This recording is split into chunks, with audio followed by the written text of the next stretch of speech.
When the ship Quinnebog set sail on May 13th, 1853, on it rode the hopes and dreams and futures of what would become almost 10,000 Belgian pioneers. The land they finally chose was located about 20 miles northeast of the Green Bay settlement.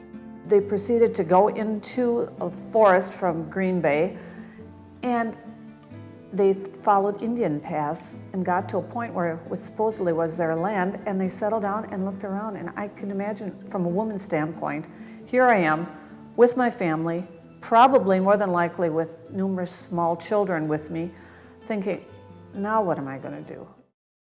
An imperfect triangle, approximately 15 miles on a side, with corners near Red Banks on the southwest, Casco in the southeast, and Little Sturgeon to the north. The land covered about 100 square miles in parts of Door, Kewaunee, and Brown counties. This was and is the Wisconsin Belgian settlement, the largest rural Belgian settlement in the entire United States. Little by little, the Belgian community created a better life for themselves. In less than 20 years, forest paths would become wagon trails. Additional income would come from shingles produced by the families from the native trees.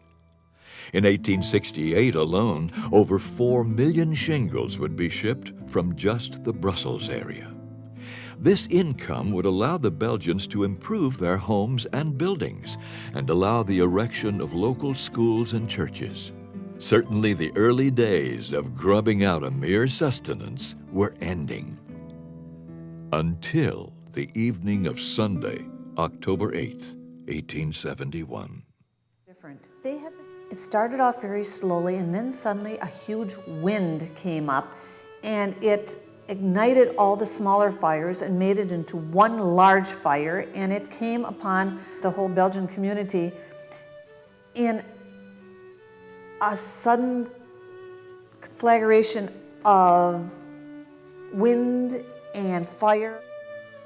In a single evening, 200 people killed, 5,000 people instantly made homeless.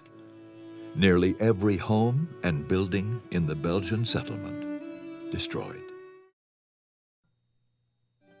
Ask any Belgian about Belgian food, and the answers you get back are very passionate. It was just a time to get together, and they drank beer, ate booyah, trip and jut and cassette and head cheese and whatever else, they made, pig's feet. Fully 100 years after the Great Fire of 1871, the most amazing aspect of the Belgian settlement was that it was all still completely intact.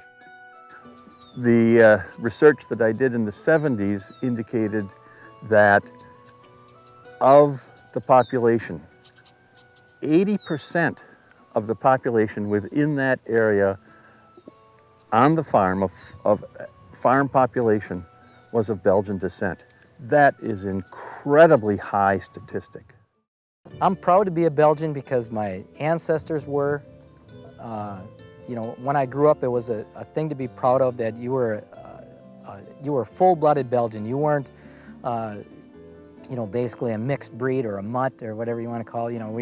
We were full-blooded Belgian, and we were proud of our heritage and where our ancestors came from and their work ethics and their values that they passed on to us, and that's something to be very proud of.